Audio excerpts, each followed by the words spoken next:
Hariom.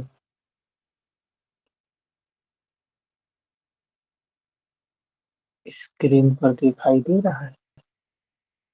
Hariom sir. प्रज्ञा जी, Hariom. Screen पर नहीं दिखाई दे रहा ना।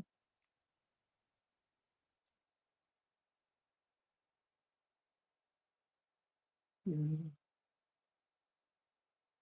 पता नहीं क्या है। कौन सा। चलिए ऐसे ही करके। बुक है सबके पास।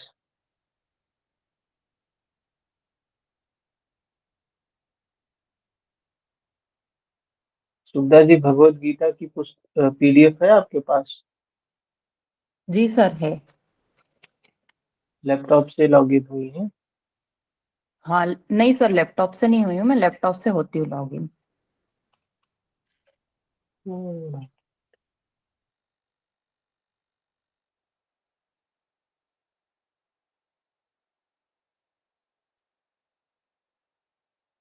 चलिए तब तक पीछे का देख लेते हैं जब तक सुधा जी लॉगिन हो रही है।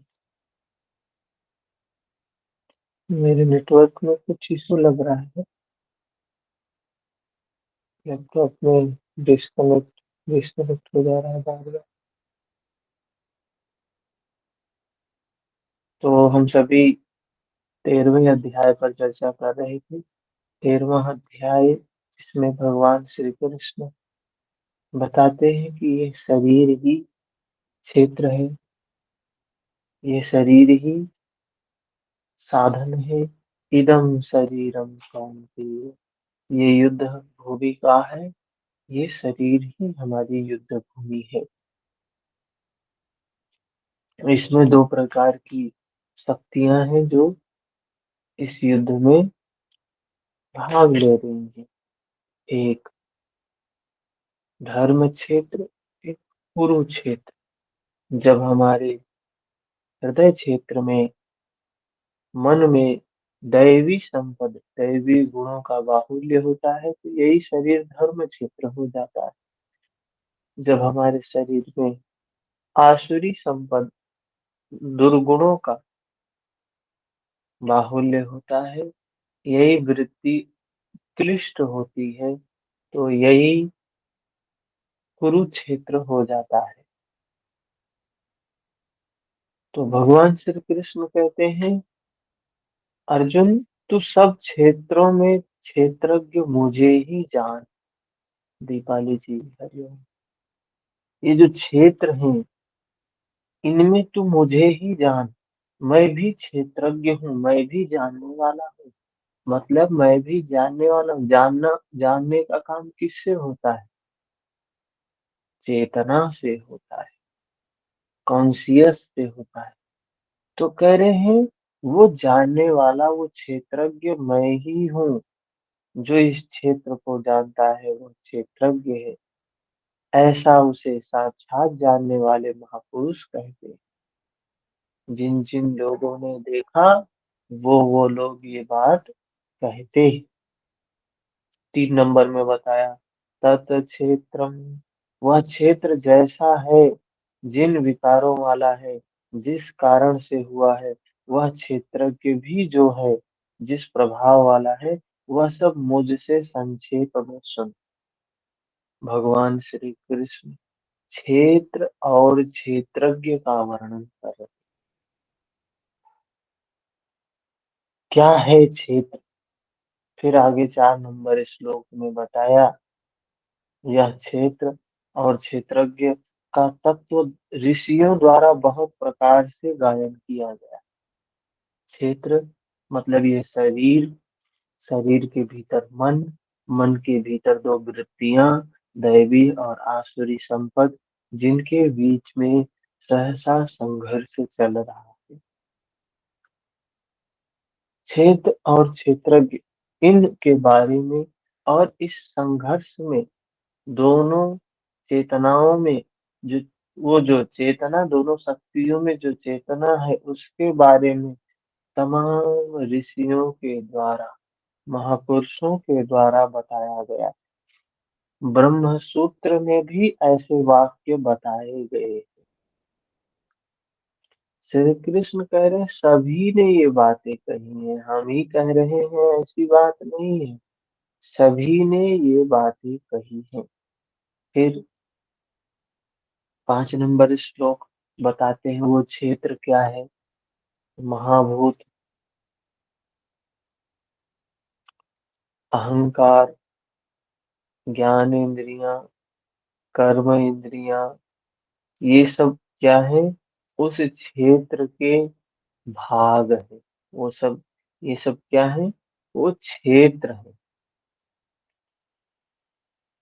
10 इंद्रियां हैं, 5 ज्ञान इंद्रियां, 5 कर्म इंद्रियां, मन है, बुद्धि है, ऐसे बताया। ये सब क्या है, क्षेत्र है। तो यही सब मिलके हमारा शरीर बना हुआ है। शरीर में तो यही है, पंच महाभूतों से शरीर बना हुआ है। आंख, कान, नाक, जीभ, त्वचा, ये ज्ञान इंद्रियां हैं। पंच कर्म इंद्रियां हैं। इन सब से टोटल 18 होती है। 5 कर्म इंद्री, 5 ज्ञान इंद्री, 10, फिर 5 भूताग्नि, 15 मन बुद्धि अहंकार, 18। इन 18 से मिला है हमारा ये 18 अक्षौहिणी जो सेना का वर्णन आता है, यही है 18 अक्षौहिणी सेना। इस पर, इसी में युद्ध चल रहा है, इसी में संघर्ष चल रहा है। 6 नंबर में बताते हैं इच्छा, द्वेष, सुखम, दुखम, संघात, चेतना, धृति।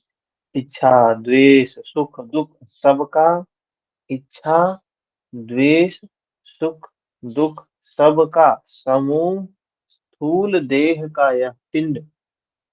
इच्छा, द्वेष, सुख, दुख और सबका समूह, स्थूल देह का यह पिंड, चेतना और धैर्य, इस प्रकार यह क्षेत्र विकारों सहित संक्षेप में कहा गया। तो विकार क्या है, यही विकार है जो हमारी इच्छाएं हैं, कामनाएं हैं, द्वेष है, दुर्भावना है, सुख दुख है, यही सब विकार है। भगवान ने कहा संक्षेप में बताया है। और इसमें जो बीज बोया जाता है वो फल लेके आता है। इसमें जो बीज बोया जाता है, इस चित्त की भूमि में जो बीज हम डालते हैं वही फल लेके आता है। 7 नंबर श्लोक में अमानित्वम, अदम्भित्वम, अहिंसा, क्षांतिरार्जवम। मान अपमान का अभाव, योग की अवस्था क्या है, मान अपमान का अभाव। न सम्मान की चाह है, जब सम्मान की चाह नहीं होगी तो अपमान भी नहीं होगा। और सम्मान होता है या अपमान होता है, इससे फर्क नहीं पड़ता है योगी को। दंभाचरण का अभाव, दंभ आचरण नहीं होता है, बिल्कुल सरल होता है, बिल्कुल सहज होता है। अहिंसा, अहिंसा का अर्थ क्या है, हिंसा ना करना। हिंसा क्या है, जिस काम के लिए ये शरीर मिला हुआ है उस काम को छोड़ दिया हम। मिला शरीर क्यों है, चित्त को निर्मल करने के लिए मिला है, चित्त को विकारों से विमुक्त करने के लिए मिला है। और हमने क्या करने लगे, चित्त को और विकारी ग्रस्त करने लगे, और इसमें लोभ, क्रोध, मोह, ईर्ष्या, दुर्भावना, आसक्ति, इसको बढ़ाने लगे। मिला था दूसरे काम के लिए कर, दूसरा काम है, यही क्या है? हिंसा है। हम अपने कल्याण के लिए काम न करके अपने बंधन के लिए काम कर रहे हैं, हिंसा है। तो कहा अहिंसा होना चाहिए, अहिंसा का पालन करना चाहिए। ठीक है। फिर उसके बाद 8 नंबर श्लोक में हमने देखा, इस लोक और परलोक के देखे सुने भोगों में आसक्ति का अभाव। इस लोक और परलोक के देखे सुने भोगों में आसक्ति का अभाव होना चाहिए, अहं का अभाव होना चाहिए। जन्म मृत्यु वृद्धावस्था रोग भोग आदि में दुख दोष का बारंबार चिंतन। तो ये कुछ बातें बता रहे हैं। इस लोक में और परलोक में महर्षि पतंजलि ने भी बताया, दृष्टानुश्रविक देखे हुए सुने हुए भोगों में आसक्ति का अभाव। दृष्टानुश्रविक क्या है? वितृष्ण से तृष्णा नहीं होनी चाहिए, अर्थात वैराग्य होना चाहिए, आसक्ति नहीं होनी चाहिए, अहम का अभाव होना चाहिए, मैं मेरे का भाव नहीं होना चाहिए, तेरा तुझको अर्पण क्या लागे मेरा, मेरा कुछ भी नहीं है, मैं भी कुछ भी नहीं हूँ, मैं बेवजह मैं कर रहा हूँ। जन्म मृत्यु वृद्धावस्था रोग भोग ये सब क्या है? ये सत्य है, होने वाले हैं, होते हैं। दुख दोष का ये बार बार चिंतन, इस पुत्र स्त्री धन गृह आदि में आसक्ति का अभाव सब करना है। गृहस्थ होना चाहिए, बुरा नहीं है, कहीं मना नहीं किया गया। धन संपत्ति होनी चाहिए, कहीं मना नहीं किया गया है। परिवार होना चाहिए, सब कुछ ठीक है। प्रिय अप्रिय की प्राप्ति में चित्त का सदैव सम रहना, समता होनी चाहिए इसके साथ में। क्षेत्रज्ञ की साधना स्त्री पुत्रादि गृहस्थी की परिस्थितियों में ही आरंभ होती है। कहीं ये जो साधना शुरू होती है ना, ये व्याकुलता में ही शुरू होती है, अशांति में ही शुरू होती है, दुख में ही शुरू होता है।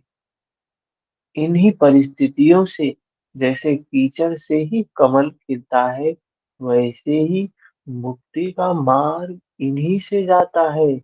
जो गृहस्थ को जाना नहीं, गृहस्थ आश्रम को जिसने देखा नहीं, भोगा नहीं, जाना नहीं, वो मुक्ति की संकल्पना क्या कर सकता है? संभव ही नहीं है। इसके बाद 10 नंबर श्लोक में बताते हैं।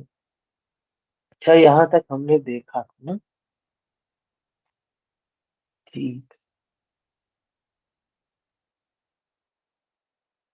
इसको कंट्रोल एल करें, सुखदा भी कंट्रोल एल, तो बड़ा हो जाएगा। फुल स्क्रीन कर ले फिर, कंट्रोल करके।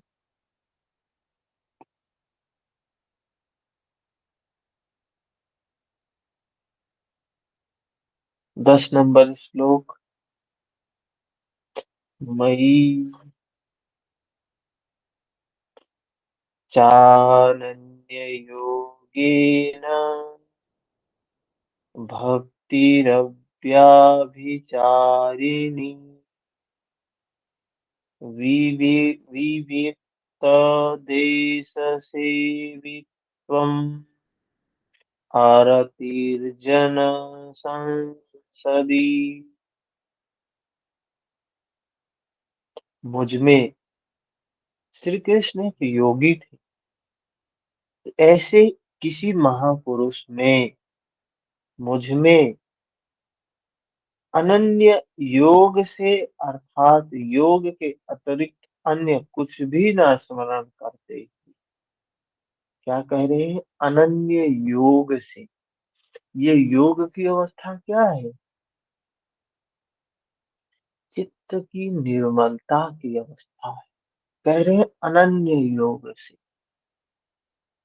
उसके सिवा कुछ भी स्मरण नहीं करते, कुछ भी स्मरण नहीं करते।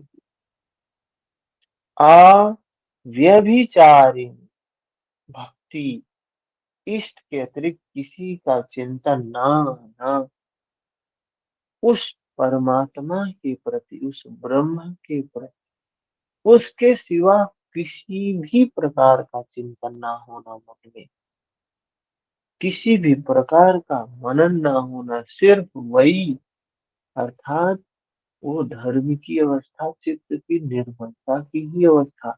मन में कोई विकार ना हो, कोई भी विकार ना हो मन में। एकांत स्थान का सेवन क्या है? हम देखते रहते हैं, लोग भागते हुए भाग रहे हैं, पूरी दुनिया भाग रही। लोग कहते हैं, यहाँ जाओ, वहां जाओ, ये देख लो, वो देख लो। अरे क्या मिलता है बाहर? जो सुख एकांत में है, जो शांति एकांत में है, जो सुकून एकांत में है, वो उस भीड़ भाड़ में कहाँ है? लेकिन इंसान मूढ़ बुद्धि का भागता रहता है। कहाँ जाता है? जहाँ बहुत सारे लोग आते हैं, बहुत सारे लोग जहाँ देखने जाते हैं। क्या देखने जाते हैं? बाहर क्या देखोगे आप? नदी देखोगे, पहाड़ देखोगे, पेड़ देखोगे, पौधे देखेंगे, यही तो दिखाई देता है। और जो कुछ भी दिखाई देगा वो मनुष्य की ही कारीगरी दिखाई देगी। या तो प्रकृति की कारीगरी दिखाई देगी या मनुष्य की कारीगरी दिखाई देगी। और दिखाया जो भी जाता है वो मनुष्य की ही कारीगरी दिखाई जाती है।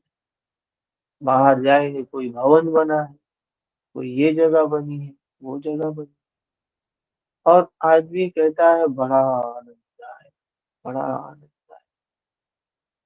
आनंद आया तो वही देखना चाहिए हमेशा आदमी को। अगर उस चीज में आनंद है तो उधर ही रख दिया जाए, भाई ठीक है तू इधर ही रह, 2 4 10 दिन आनंद ले ले। आनंद कितना देर आता है? 10 मिनट आता है, सिर्फ 1 घंटे आता है। जैसे ही वो 10 मिनट से 1 घंटे से ऊपर हुआ, वही आनंद किसमें बदलने लगता है? दुख में बदलने लगता है। अब वो आनंद आनंद नहीं रहा, दुख होने लगा। कहाँ गायब हो गया वो आनंद? इसका तात्पर्य ये नहीं है कि दुनिया में जो चीजें हैं वो सब बेकार है, देखना नहीं है, लेकिन वास्तविकता का ज्ञान होना चाहिए।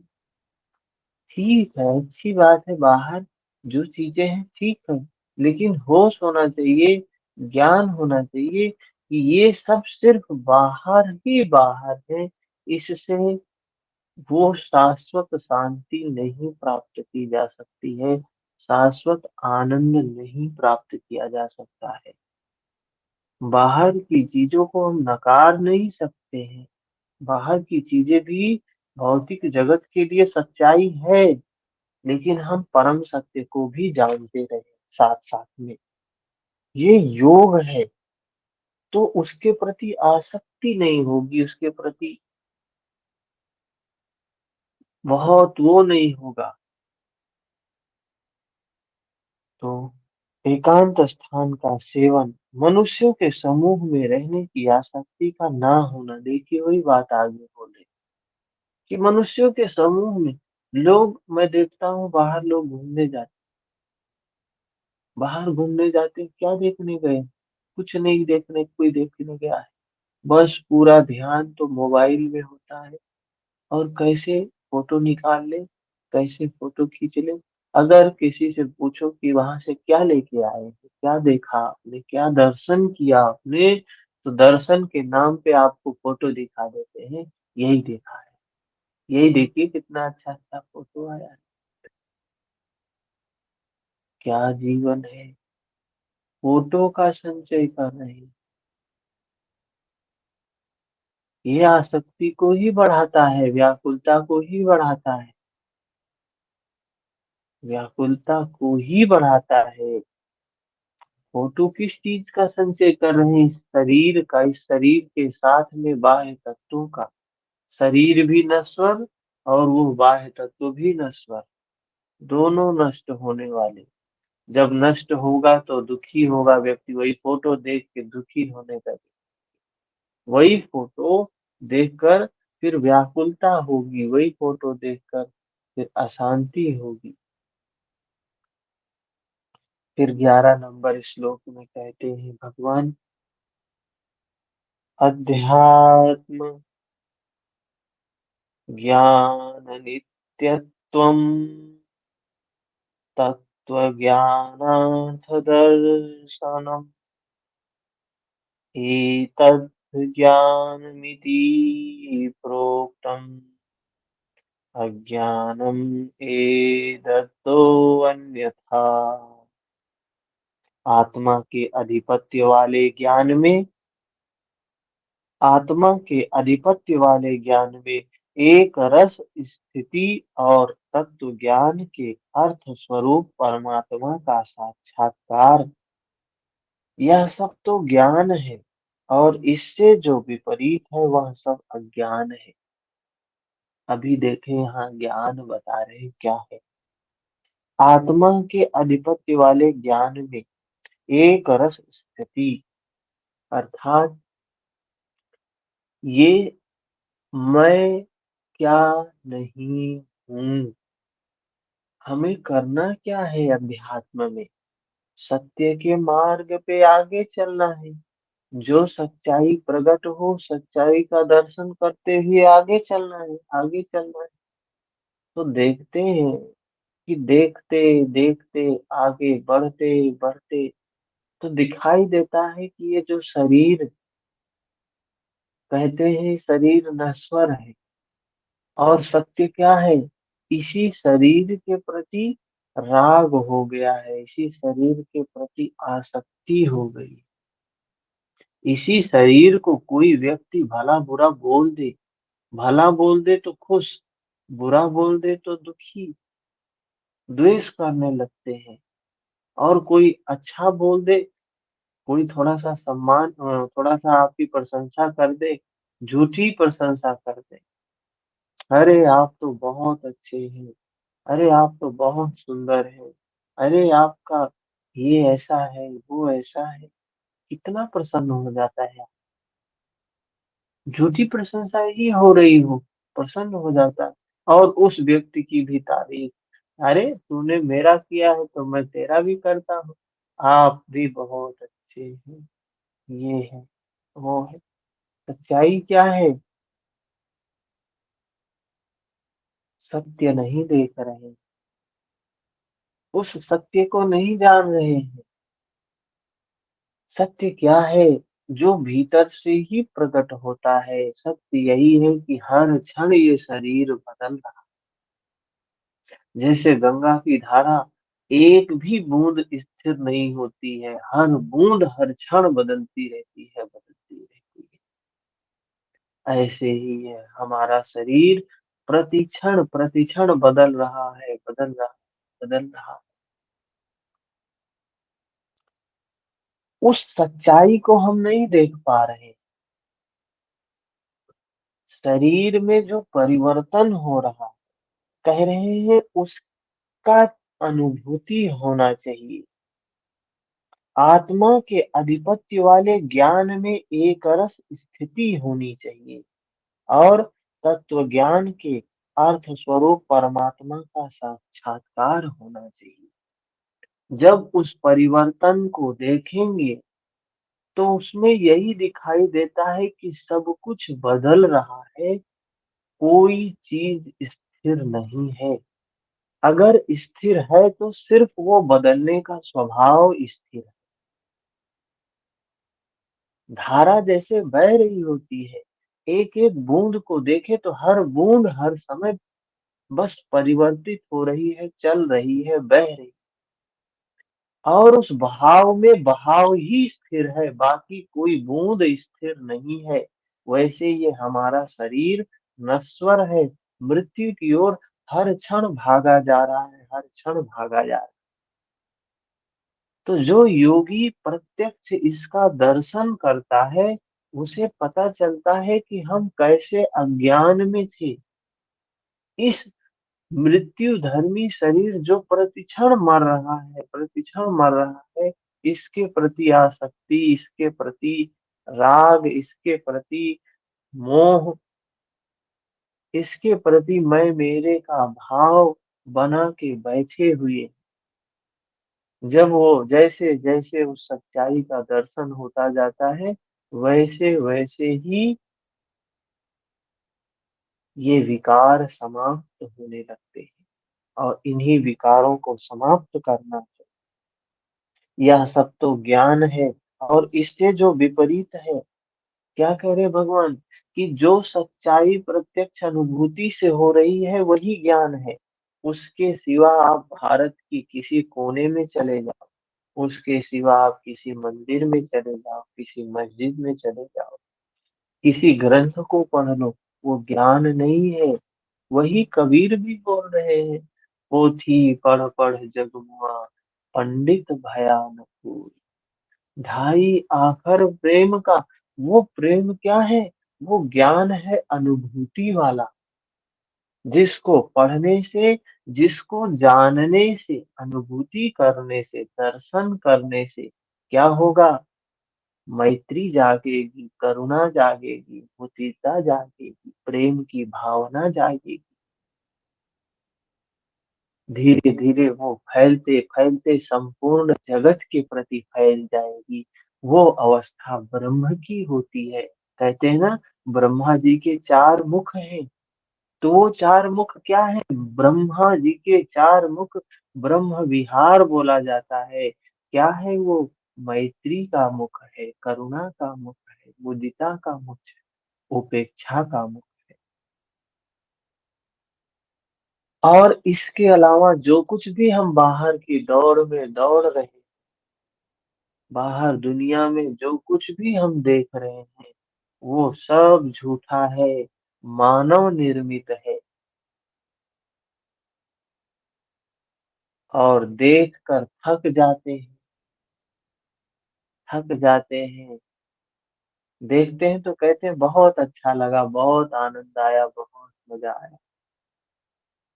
और थक जाते हैं तो भूख लगती है, सोचते हैं थोड़ा सा कहीं सोने को मिल जाए, थोड़ा सा कहीं बैठने को मिल जाए। अब आनंद फिर बैठने में खोजने लगते हैं, सोने में खोजने लगते हैं। बाहर की दौड़ में यही मिलता है, थकान, व्याकुलता। कुछ देख लिया व्याकुल हो गए, किसी ने कुछ बोल दिया व्याकुल हो गए। लेकिन जो वो अंतर यात्रा है, वहां व्याकुलता तो बिल्कुल है ही नहीं, व्याकुलता की संभावना भी नहीं अंतर यात्रा में। और बाहर यात्रा में सुख की कोई संभावना नहीं। जहां आपको सुख प्रतीत होगा ना, वो सिर्फ क्षणिक मात्र होगा। अगर उसी सुख को कई घंटे तक लेने के लिए कह दिया जाए, बाहर जहां भी आपको आनंद प्रतीत हो, सुख प्रतीत हो, अगर वहां आपको कह दिया जाए कि ठीक है, फिर आपको यहाँ सुख मिल रहा है, यहाँ आनंद मिल रहा है, तो 2-3 घंटे तक लीजिए, या 2-3 दिन तक लीजिए लगातार। तो 10 मिनट के बाद 11वें मिनट कहेंगे नहीं, अब यहाँ नहीं रुकना, अब आनंद नहीं चाहिए, अब यहाँ से जाने में आनंद। तो ये जीवन की सच्चाई है, वास्तविकता को समझना है, वास्तविकता के साथ साथ उसको देखना है। जब वास्तविकता को समझ के बाह्य दर्शन करेंगे, इस बाहर की दुनिया का भी दर्शन करना है, इसको भी जानना है, ये भी सच्चाई है। लेकिन जब भीतर की सच्चाई को जानकर बाहर की सच्चाई का दर्शन करेंगे, तो वहां फिर फोटो नहीं खिंचाएंगे, फिर आसक्ति नहीं होगी, फिर मोह नहीं होगा, फिर राग नहीं होगा। क्योंकि सत्य आपको पता है, यथार्थ आपको पता है। ऐसा कहा गया है। उस परम तत्व परमात्मा के साक्षात्कार के साथ मिलने वाली जानकारी का नाम ज्ञान है। उस सत्य का, जिसने नित्य का दर्शन किया। नित्य क्या है? परिवर्तन ही नित्य है। हर क्षण हो रहा है, प्रति क्षण हो रहा है। जो शाश्वत है, सनातन है, नित्य है, परम सत्य है। जिसने उस परिवर्तन का दर्शन कर लिया कि हर क्षण कुछ न कुछ तो बदल ही रहा है, स्थिर नहीं है। अध्याय 4 में उन्होंने कहा कि यज्ञ की पूर्ति में यज्ञ जिसे शेष छोड़ देता है, उस ज्ञानामृत का पान करने वाला सनातन ब्रह्म में प्रवेश पा जाता है। जो उस, जैसे बूंद समानी समुद्र में, बूंद समुद्र में समाती है ना, वैसे ही जो उस परिवर्तन का दर्शन करने लगता है, उस परिवर्तन को जानने,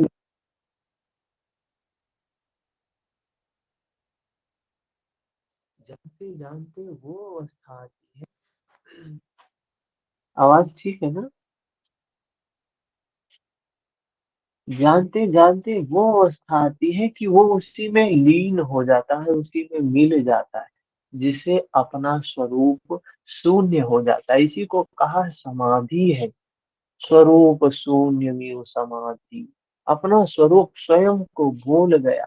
खोज हेरत हेरत हे सखी रहा कबीर हेरा। उसको खोजते खोजते खुद ही उसमें खो गया। ऐसी अवस्था आ जाती है। इसके बाद ब्रह्म में प्रवेश, मतलब उसमें मिल गया, उसमें लीन हो गया, तो ब्रह्म में प्रवेश पा गया। अतः ब्रह्म के साक्षात्कार के साथ मिलने वाली जानकारी का नाम ज्ञान है। यहाँ भी वही कहते हैं कि तत्व स्वरूप परमात्मा के साक्षात्कार का नाम ज्ञान है। इसके विपरीत जो भी आप ज्ञान अर्जित कर रहे हैं, बाहर की जो जो सच्चाई आप देख रहे हैं ज्ञान के नाम पर, वो सब ज्ञान नहीं, अज्ञान ही है। अमानित्व इत्यादि उपर्युक्त लक्षण इस ज्ञान के पूरक हैं। यह प्रश्न पूरा हुआ। इसके बाद 12 नंबर श्लोक में क्या कहते हैं यहाँ पर भगवान श्री कृष्ण? ज्ञेयम् यत्तत् प्रवक्ष्यामि यज्ञात्वामृतम् अश्नुते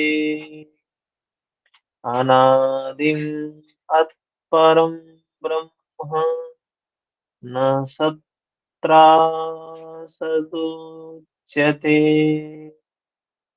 अर्जुन, जो मानने योग्य है, जो मानने योग्य है तथा जिसे जानकर मरण धर्मा मनुष्य अमृत तत्व को प्राप्त होता है। तो क्या सच्चाई कह रहे हैं जानने के लिए अर्जुन को? अर्जुन, जो जानने योग्य है, क्या जानने योग्य है?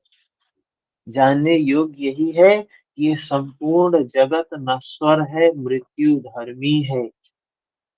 जैसे गंगा की धारा बह रही है, वैसे ही यह भी मृत्यु की ओर भागा जा रहा है।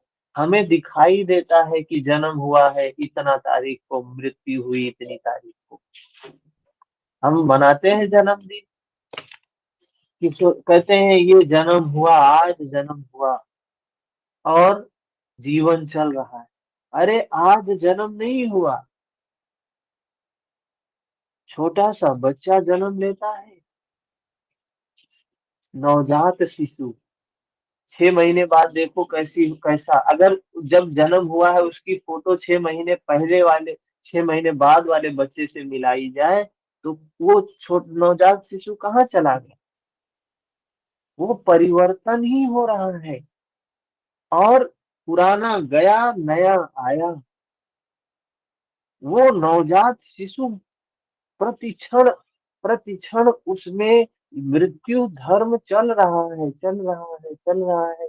हर क्षण परिवर्तन चल रहा है, पुराना छूट रहा है, नया मिल रहा है। देखते देखते वही बच्चा 40 साल, 50 साल, 70 साल, 80 साल बूढ़ा हो जाएगा, जर्जरित हो जाएगा, झुर्रियां पड़ जाएगी। कोई व्यक्ति उसी बच्चे को उसकी फोटो दिखाए, किसी बूढ़े को उसके बचपन की फोटो दिखाओ तो वो खुद ही नहीं पहचान पाएगा कि मैं ही हूँ।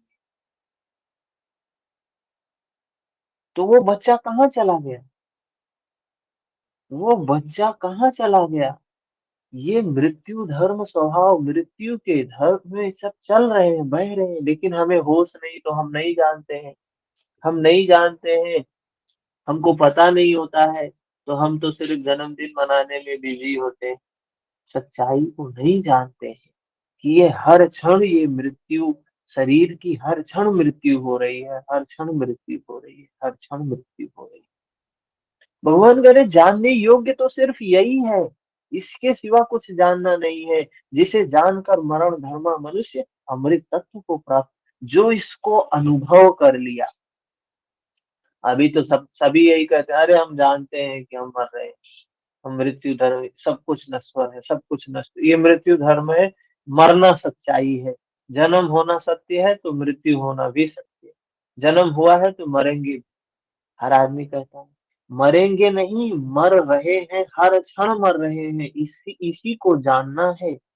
भगवान अर्जुन से कह रहे हैं सिर्फ यही जानने योग्य है, इसके सिवा कुछ भी जानने योग्य नहीं। अमृत तत्व को प्राप्त होगा जो मरण धर्मा मनुष्य है। उस मृत्यु को जो जान लेगा कि प्रति क्षण ये मृत्यु हो रही है, भगवान कह रहे हैं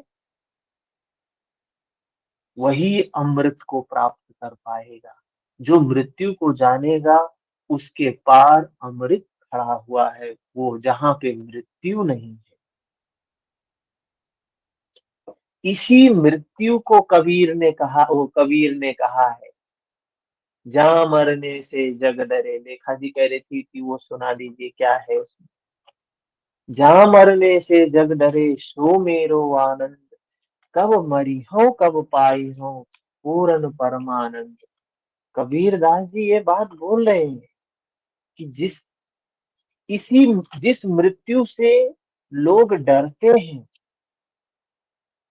कहते हैं ना वो मरे, इस तारीख को मरे, तो वो मृत्यु कबीर कह रहे मेरा आनंद है। क्यों मेरा आनंद है? क्यों आनंद है? क्योंकि नया शरीर मिल जाएगा। किसी को नया ड्रेस मिलने वाला हो, नया कपड़ा मिलने वाला है, तो खुशी की बात है ना, आनंद की बात है। और हम इस पुराने चोले को नहीं चाहते हैं। आसक्ति, ये आसक्ति है जो नहीं छोड़ने देना चाहती। कबीर कहते हैं कि ये अवस्था जीते जी आ जाए, वो मृत्यु, अंतिम अवस्था वाली मृत्यु, वो अमृत, अमृत की बात कह रहे हैं। कबीर कहते हैं वो अमृत जीते जी आ जाए। जीते जी मतलब इसी शरीर में आ जाए। क्या? जीवत में मरना भला, मरे जो जाने कोई। अरे जीते जी वो परमानंद की अवस्था, वो अमृत की अवस्था प्राप्त हो जाए। मरे जो जाने कोई, कौन जान गया उसको? कबीर कहते हैं मैंने जाना, बुद्ध कहते हैं मैंने जाना, महावीर कहते हैं मैंने पाया उसको, उस अवस्था को जीते जी पा गए। भगवान बुद्ध ने पाया, कबीर ने पाया, रविदास ने पाया, गुरु नानक ने पाया। हम भी पा सकते हैं उस अवस्था को। भगवान श्री कृष्ण कह रहे हैं वो अवस्था ऐसे आनी चाहिए, मरने से पहले मरे अजर अमर सो होय। मरने से पहले जो मर जाए, क्या? जिसके बाद जन्म न हो न हो। अभी ये कपड़े का परिवर्तन क्या है? आज हमने ये चोला पकड़ा, कल दूसरा, परसों दूसरा, बदल रहा है, बदल रहा है, चोला भी बदल रहे हैं।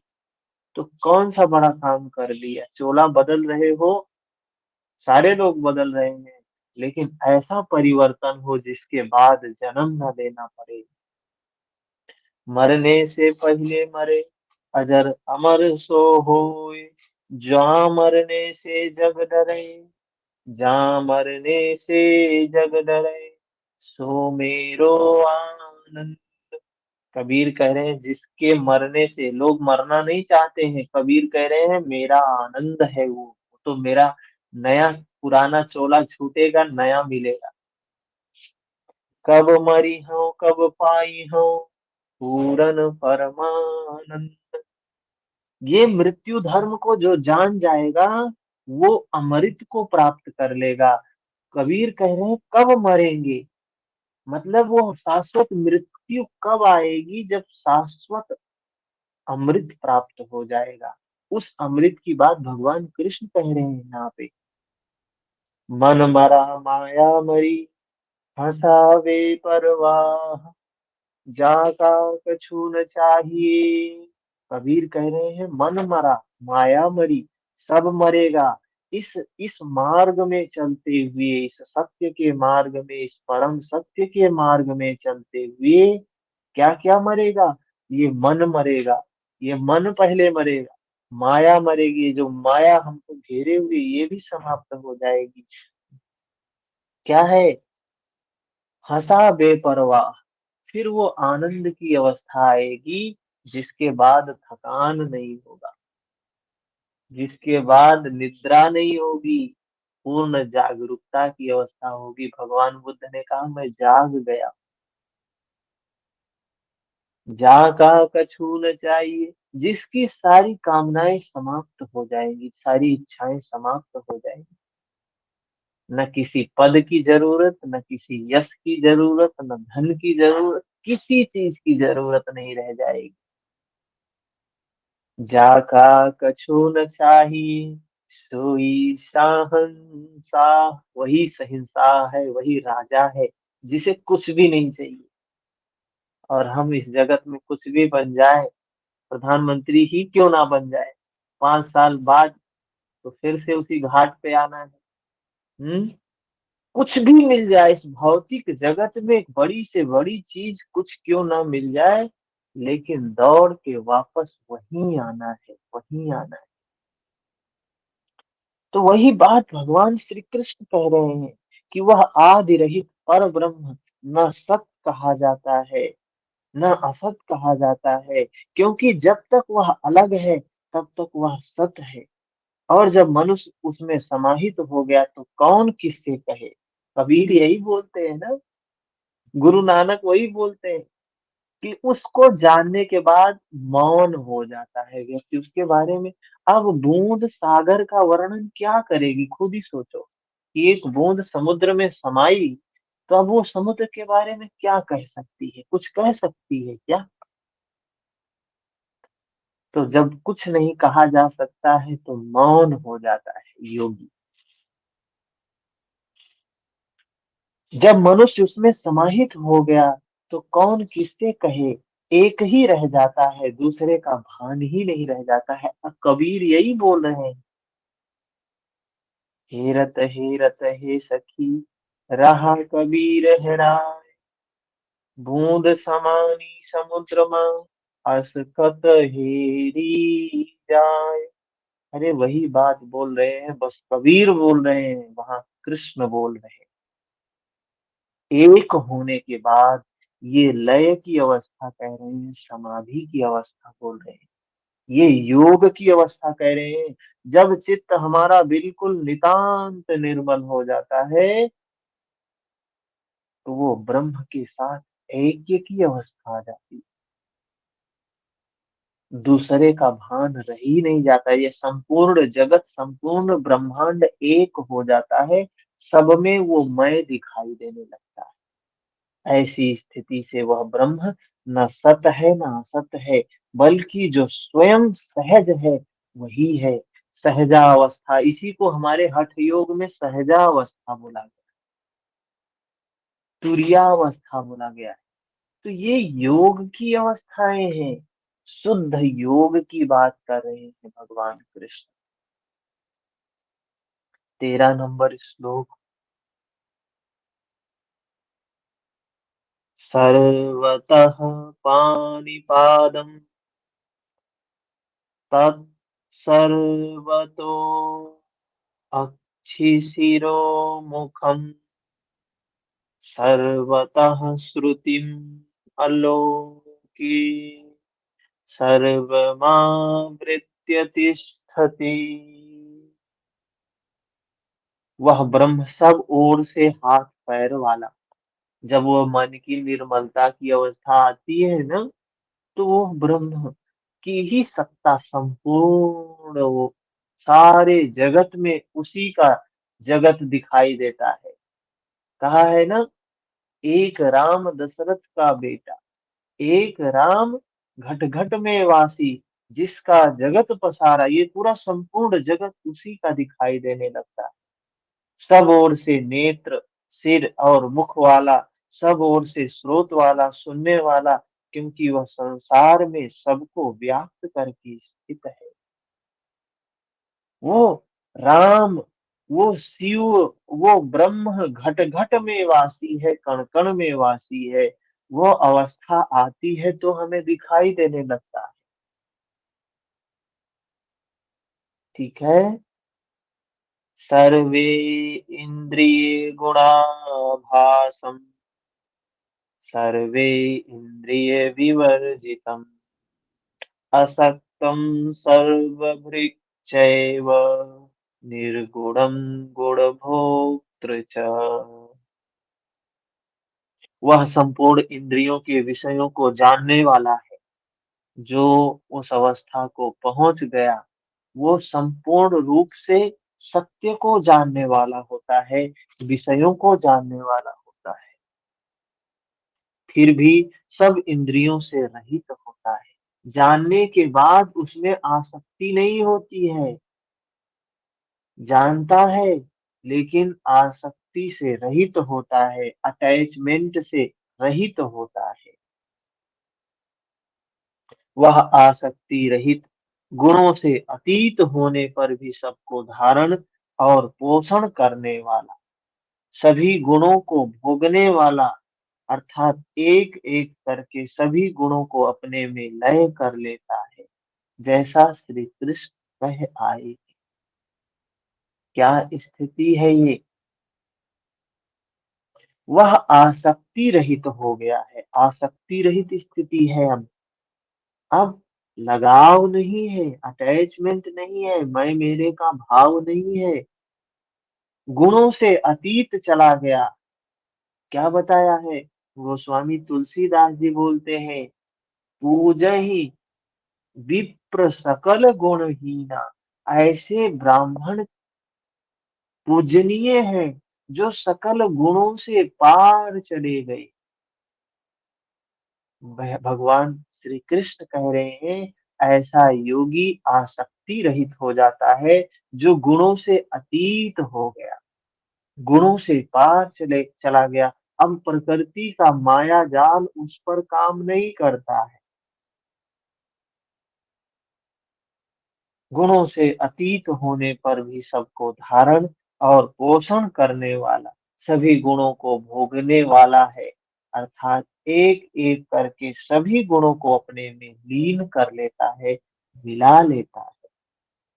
जब ये जगत, संपूर्ण जगत उस प्रकृति की ही सत्ता से, तीन गुणों से ही चल रहा है, जब तीनों गुण उसके भीतर समा गए तो वो ब्रह्म हो गया, वही ईश्वर है। कहते हैं ना, जिसने तत्व का दर्शन कर लिया, जिसने अपने विकारों का समन कर लिया, अपने विकारों को मार दिया, वही अरिहंत है, वही महावीर है। वीर नहीं, महावीर है।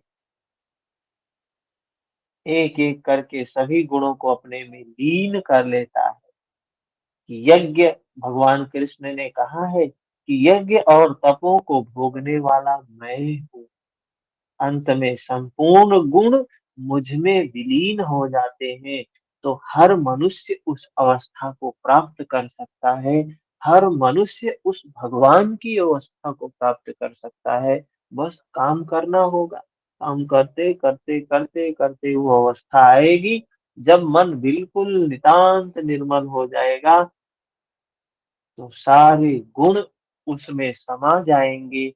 वो गुणों से परे होगा, जैसे कीचड़ से कमल परे होता है। होता तो कीचड़ में है, लेकिन परे होता है। ये अवस्था महापुरुषों की आई, वही अवस्था प्रत्येक मनुष्य प्राप्त कर सकता है। और यही अवस्था है जीवत में मरना भला, मरे जो जाने कोई। ये अवस्था यही है कि जीते जी ये अवस्था आ जाए। कबीर कह रहे हैं ये अवस्था जीते जी आए तो आनंद की अवस्था है, परमानंद की अवस्था है, जिसके बाद मरना नहीं होगा, जिसके बाद जन्म नहीं होगा, जिसके बाद बुढ़ापा बीमारी नहीं होगी। ठीक है, किसी का कोई प्रश्न है तो बताओ।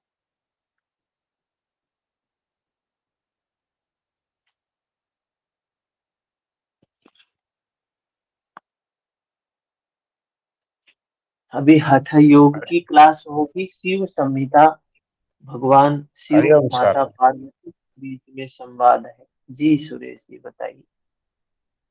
हरिओम हरिओम बोला। तो हठ योग की महत्वपूर्ण क्लास है, उसमें भी शुद्ध रूप में योग की बातें बताई गई। तो अभी 15 मिनट बाद शुरू करेंगे। हरिओम।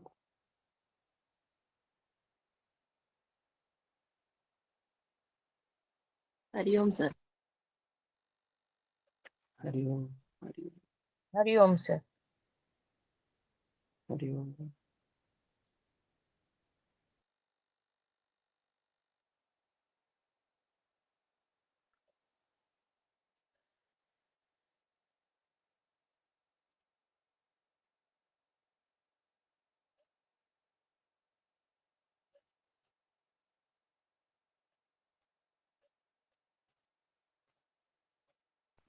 हरिओम सर। हरिओम।